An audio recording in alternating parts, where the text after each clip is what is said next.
السلام عليكم ورحمة الله وبركاته. هذا تسجيل بعنوان احذروا الرويبضة الجهال الفساق. بسم الله الرحمن الرحيم، الحمد لله رب العالمين، والصلاة والسلام على سيد الأولين والآخرين وعلى آله وصحبه ومن تبعهم بإحسان إلى يوم الدين، وارض اللهم عنا معهم أجمعين، اللهم آمين. الرويبضة كما سماهم النبي صلى الله عليه وسلم، هؤلاء الذين يفتون بغير علم، هؤلاء الذين يشكلون عقلية المجتمع وهم أصلا جهال فساق كما وصفهم النبي صلى الله عليه وسلم. يعني بداية لا يجوز شرعا أن يفتي في الحوادث إلا أهل العلم الشرعي اللي عندهم علم شرعي، مصداقا لقول الله تبارك وتعالى: وما أرسلنا من قبلك إلا رجالا نوحي إليهم فاسألوا أهل الذكر إن كنتم لا تعلمون، سورة النحل.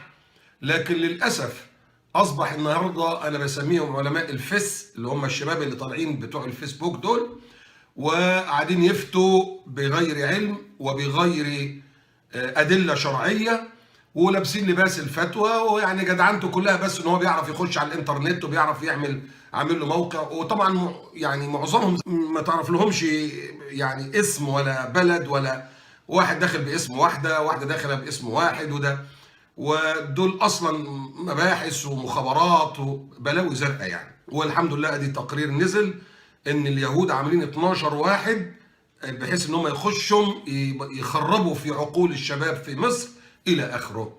فدول ضالون مضلون لانهم بيضلوا غيرهم. الله عز وجل يقول في سورة الفرقان: أرأيت من اتخذ إلهه هواه أفأنت تكون عليه وكيلا.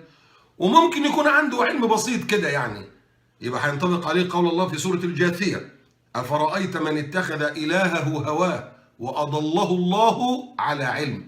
إما على علم من الله أنه يستحق الضلال، أو على علم يعني عنده بعض العلم كده، فربنا سبحانه وتعالى بيضله به. وأضله الله على علم وختم على سمعه وقلبه وجعل على بصره غشاوة فمن يهديه من بعد الله أفلا تذكرون. إذا المسلم مطالب أنه يحافظ على سمعه وبصره، يحافظ على كل كيانه، لأن وقفوهم إنهم مسؤولون، سورة الصافات. الله عز وجل في سورة الحجر: فوربك لنسألنهم أجمعين عما كانوا يعملون. عشان كده قال لنا في سورة الإسراء: ولا تقف ما ليس لك به علم إن السمع والبصر والفؤاد كل أولئك كان عنه مسؤولا. يعني هتسأل أمام الله تبارك وتعالى على كل حرف، مش كل كلمة، على كل حرف قلته.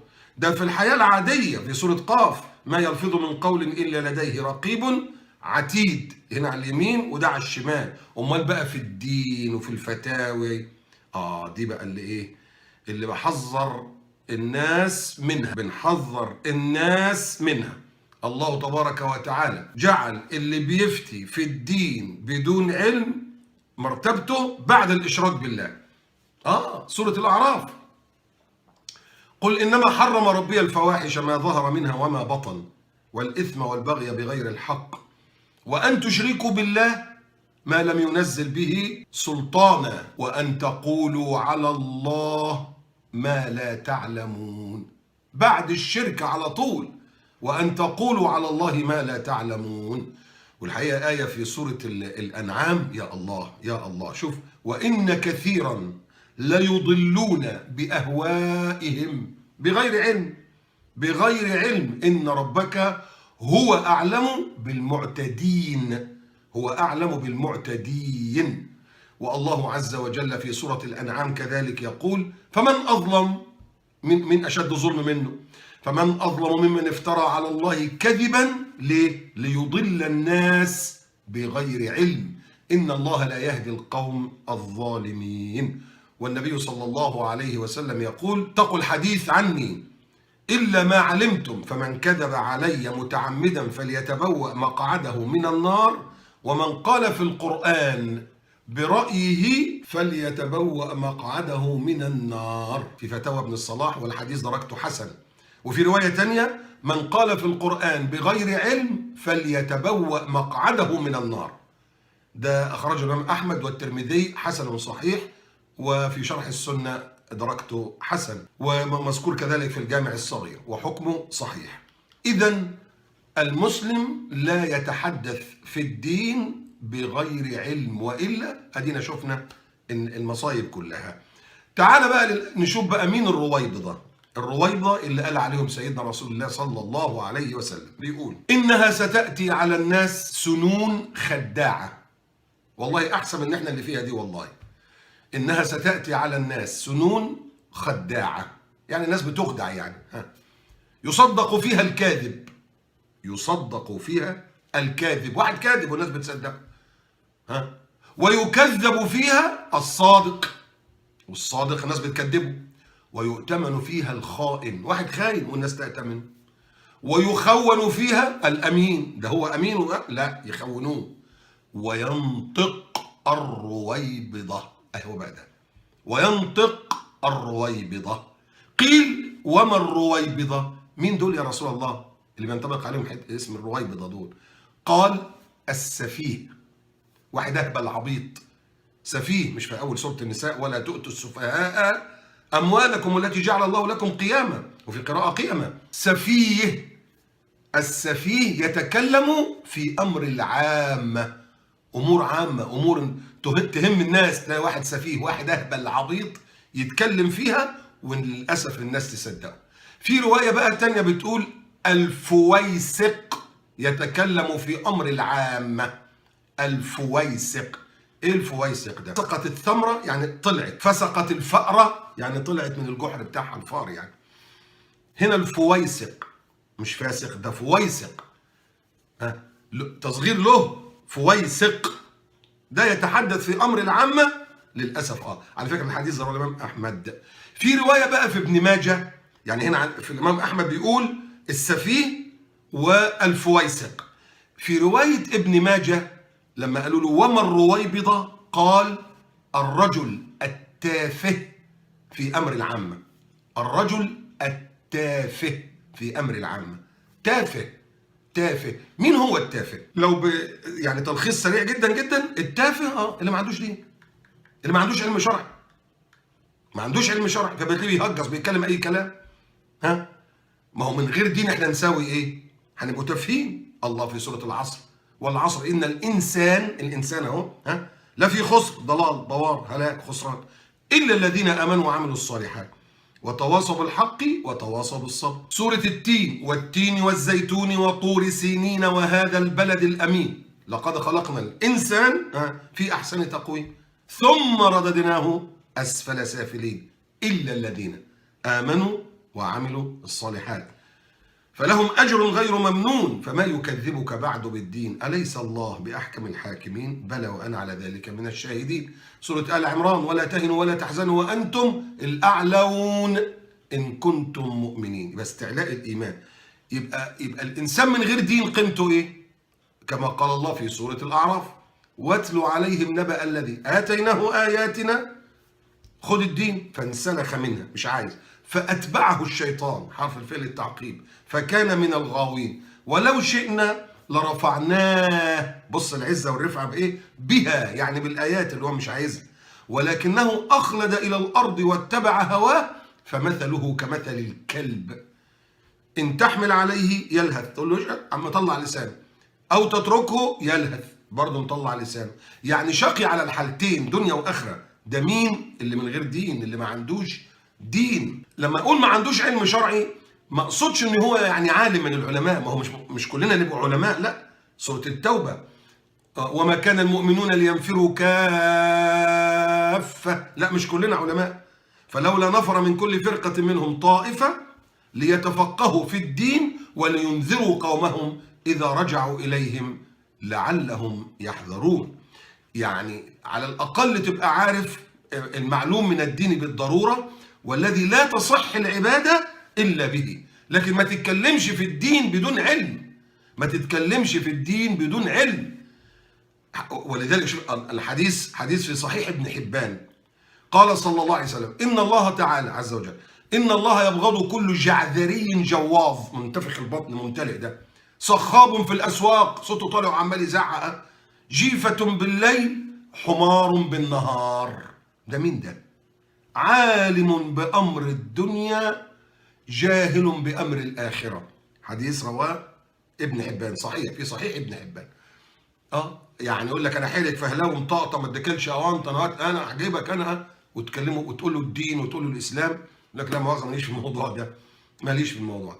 اذا احذروا الرويبضه اللي بيتكلموا في الدين بدون علم، التفهين الفويسق، السفله. وبيني وبينك يعني معلش، احنا السبب اللي احنا بنكبرهم.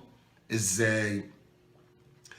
الناس النهارده للاسف عشان دينها عندها ضعيف، والدين عند الناس النهارده ما هواش القيمه الكبيره قوي قوي قوي، فهان عليهم دينهم.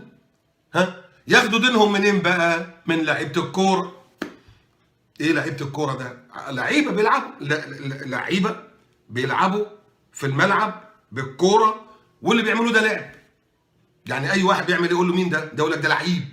بيعمل ايه؟ بيلعب بايه؟ بالكوره. بيلعب فين؟ في الملعب. واللي بيعمله ده ايه؟ لعب. طيب واحد بيلعب في الكوره بالملعب بلعبه، طب انا اخد منه دين ليه ده؟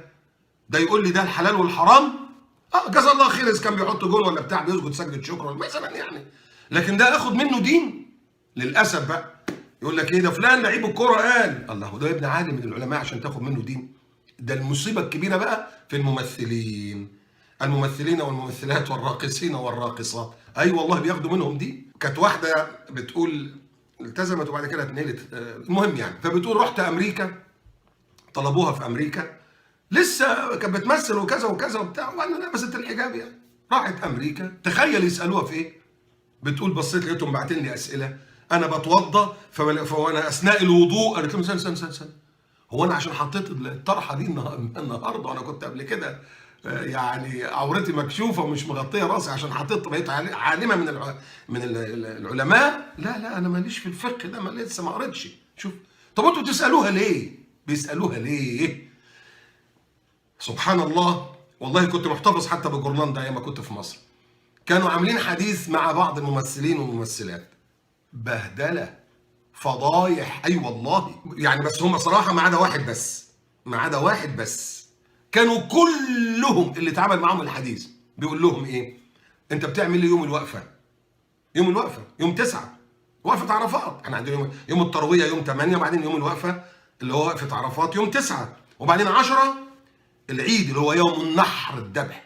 بقول لك كلهم ما عدا واحد بس، كلهم يقولوا احنا يوم الوقفه بنذبح الاضحيه.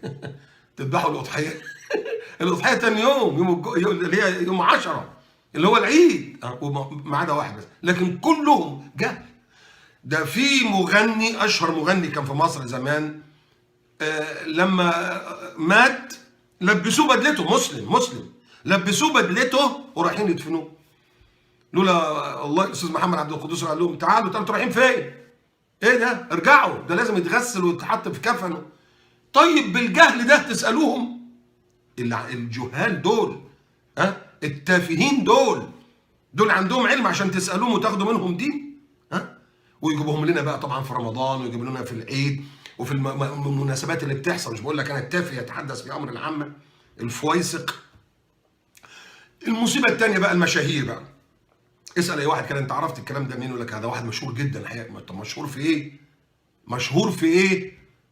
هو الفقه دلوقتي مش له رجاله اللي هو ولا ياتونك بمثل اي بحجه او بشبهه الا جئناك بالحق واحسن تفسيرا، سوره الفرقان. يبقى مش بناخد من اي حد، لا، بالقران والسنه. فإن تنازعتم في شيء فردوه إلى الله، أدي القرآن، والرسول، أدي السنة، إن كنتم تؤمنون بالله واليوم الآخر ذلك خير وأحسن تأويلا، دي سورة النساء. مش أي حد بناخد منه زي ما بقول. طيب واحد يقول لي طب ما في بعض المشايخ، استنى، المشايخ بينقسموا قسمين: قمم على قمم، وعمم على رمم. ورؤوس على تيوس. ما تاخدش منهم المنافقين وانتوا عارفينهم، انتوا عارفينهم، دول بيطلعوا فساوة مش فتاوى. يا راجل انت عايز واحد مجرم عمة على رمة بيقول لك الرقاصة والعياذ بالله وهي طالعة ماشية في الشارع رايحة عشان ترقص، لو ماتت في الطريق تبقى شهيدة، ده تاخد منه دين؟ ده فسوة دي ولا مجرم. وشيخ قاعد مع قسيس مسك ايده كده في القسيس وقال الشيخ والقسيس قسيسان وان تشأ فقل هما شيخان. واديك عارف وشايف اهو احمد سيكا بتاع الازعر، وادي علي ويكا. احمد سيكا بيقول لك ما حدش يمسك الكتاب المقدس بتاع اللي بيسموه المقدس بتاع المسيحيين الا لما يكون متوضي. تخيل النفاق وصل لدرجه ايه. والمجرم الثاني اللي اسمه تعيس الدين الضلالي ده اللي طلع بتاع ده وزير الداخليه والخسيسي طلعهم رسل. طب دول ناخد منهم دين؟ دول يعني انت لما تروح تسال واحد ويطلع كذاب هتروح تساله تاني؟ مثلا لما تروح تتعامل مع واحد وتدي له فلوس وبعدين يطلع حرامي هتدي له فلوسك تاني؟ طب انت عارف ان دول كلهم منافقين، تاخدوا منهم دين دول؟ لا ما ناخدش منهم دين. دول مجرمون خونة، ما ناخدش منهم دين. دول كذابين، دول منافقين، دي عمم على رمم ورؤوس على تيوس. فبقول لكل واحد اتقوا الله في دينكم.